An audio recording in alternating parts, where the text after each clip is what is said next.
On January 1st, 1863, President Lincoln authorized general recruitment of African Americans for service in the Union Army during the Emancipation Proclamation. After hearing of the news, John Andrew, the governor of Massachusetts, who had been a significant proponent of this policy for some time, selected Robert Gould, the son of a well-known Boston abolitionist, to become the regimental commander, holding the rank of colonel. Support for the unit came from prominent abolitionists like Frederick Douglass, who, along with the free black community in Boston, helped recruit soldiers for it. The official designation for the regiment became the 54th Massachusetts, and they began training at Camp Meigs in Reedville, Massachusetts. Recruitment for the regiment was so high that the medical entrance exam became quite thorough, and the regiment ended up being composed of very fit and strong men.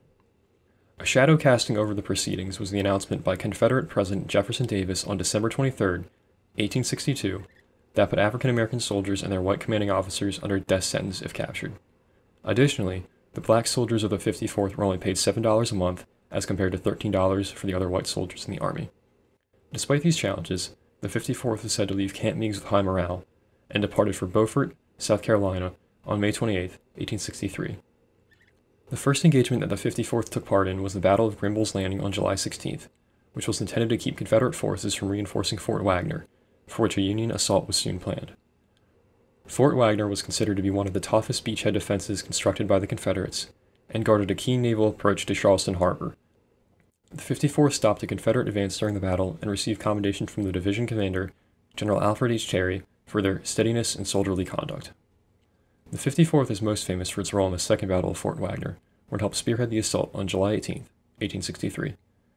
The assault began at 7:45 p.m., when the attacking force of 4,000 men had to pass through a narrow spit of land and challenging marshy terrain. The 54th was able to reach the edge of the fort, but after intense hand-to-hand combat, was turned back.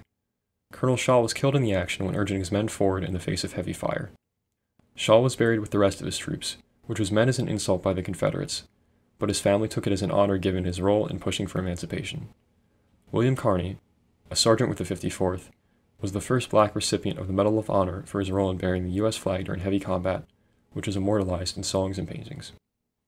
After this, the 54th fought in some small battles, including the Battle of Olustee and the Battle of Boykin's Mill, which was one of the last engagements of the war. The 54th's legacy lives on, as they are recognized in a memorial located along the Boston Black Heritage Trail and the poem For the Union Dead. Most significantly, their story was told in 1989 film Glory, which won multiple Academy Awards.